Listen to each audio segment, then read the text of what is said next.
मुंबई की सियासत आज सड़कों पर नहीं बल्कि 5 स्टार होटलों के बंद कमरों में चल रही है।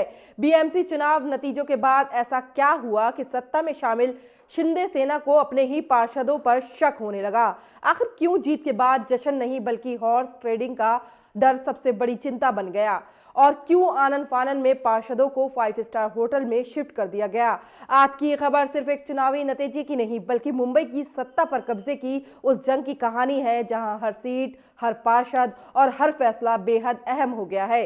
इस पूरी कहानी को जानने के लिए वीडियो को आखिर तक जरूर देखिए।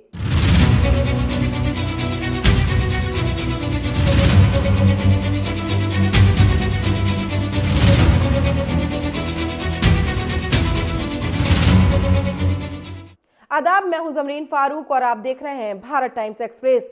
16 जनवरी 2026 में संपन्न हुई मुंबई महानगर पालिका यानी बीएमसी के चुनाव नतीजे सामने आते ही राजनीतिक गलियारों में जबरदस्त हलचल मच गई है। देश की सबसे अमीर नगर पालिकाओं में गिनी जाने वाली बीएमसी, जहां हजारों करोड़ रुपए के बजट पर सीधा नियंत्रण मिलता है, वहां इस बार किसी भी एक पार्टी को अकेले साफ बहुमत नहीं मिली है। हालांकि गठबंधन के स्तर पर बहुमत का आंकड़ा जरूर पार हुआ, लेकिन बेहद मामूली अंतर ने सियासी अस्थिरता की आशंका को और गहरा कर दिया है।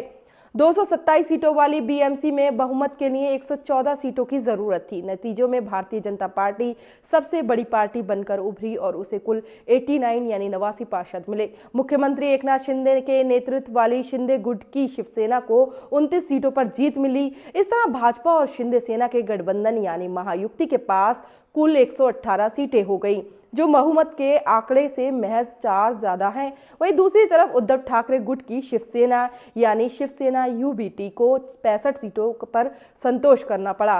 कांग्रेस ने 24 वार्डों में जीत दर्ज की। एआईएमआईएम को 8 सीटें मिली। महाराष्ट्र नवनिर्माण सेना ने 6 सीटों पर कब्जा जमाया। अजीत पवार गुट की राष्ट्रवादी कांग्रेस पार्टी को 3 सीटें मिली। समाजवादी पार्टी को 2 सीटें हासिल हुई, जबकि शरद पवार गुट की एनसीपी को सिर्फ 1 सीट मिली। कुछ निर्दलीय उम्मीदवार भी जीतकर निगम पहुंचे हैं। इन आंकड़ों के साथ भले ही महायुति गठबंधन बहुमत के आंकड़ों को पार कर चुका हो, लेकिन शिंदे गुट की चिंता कम होती नहीं दिख रही है। जी हां, शिंदे गुट की चिंता कम होती नहीं दिख रही है। पार्टी को शक है कि विपक्षी दल उनके जीते हुए पार्षदों को अपने पाले में खींचने की कोशिश कर सकते हैं।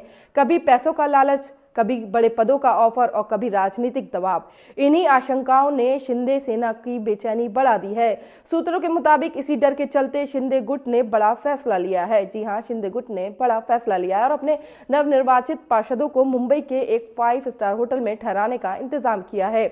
मकसद साफ है, पार्षदों की बाहरी संपर्क से दूर रखना, किसी भी तरह की टूट को रोकना और पार्टी की एकजुटता को बनाए रखना। राजनीति की भाषा में इस रणनीति को रिजॉर्ट पॉलिटिक्स कहा जाता है, जो इससे पहले भी देश और राज्यों की राजनीति में कई बार देखने को मिल चुकी है। हालांकि शिंदे सेना का ये कदम विपक्ष को रास नहीं आ रहा है। विपक्षी दलों ने तीखा हमला बोलते हुए सवाल खड़े किए हैं कि जब गठबंधन के पास बहुमत है तो फिर पार्षदों को होटल में रखने की जरूरत क्यों पड़ी। विपक्ष का आरोप है कि ये कदम इस बात का संकेत है कि शिंदे गुट खुद अपने पार्षदों पर पूरी तरह भरोसा नहीं कर पा रहा है। वहीं शिंदे सेना इन आरोपों को सिरे से खारिज कर रही है। पार्टी नेताओं का कहना है कि ये डर नहीं बल्कि पूरी तरह से एहतियातन कदम है। शिंदे का तर्क है कि बीएमसी में पहले भी हॉर्स ट्रेडिंग के गंभीर आरोप लगते रहे हैं और ऐसे में अगर पार्टी अपने पार्षदों को सुरक्षित और एकजुट रख रही है तो इसमें कुछ भी गलत नहीं है। अब सबसे बड़ा सवाल यही है कि आगे क्या होगा। क्या शिंदे सेना अपने सभी पार्षदों को एकजुट रख पाएगी? क्या मेयर और स्थायी समिति के चुनाव के दौरान कोई बड़ा सियासी उलटफेर देखने को मिलेगा?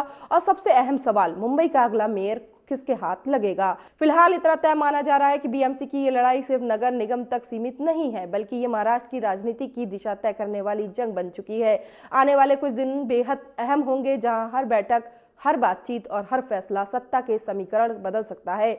मुंबई की सत्ता का फैसला अब सड़कों से ज्यादा 5 स्टार होटलों की बंद दीवारों के भीतर होने वाला है। आपको हमारी ये खबर कैसी लगी? कमेंट बॉक्स में अपनी राय जरूर दीजिए। वीडियो को ज्यादा से ज्यादा शेयर, लाइक, सब्सक्राइब और फॉलो करना ना भूलें। आदाब। सच की लपटों से नजर हटाइए मत, हम लाएंगे हर पहलू आपके सामने।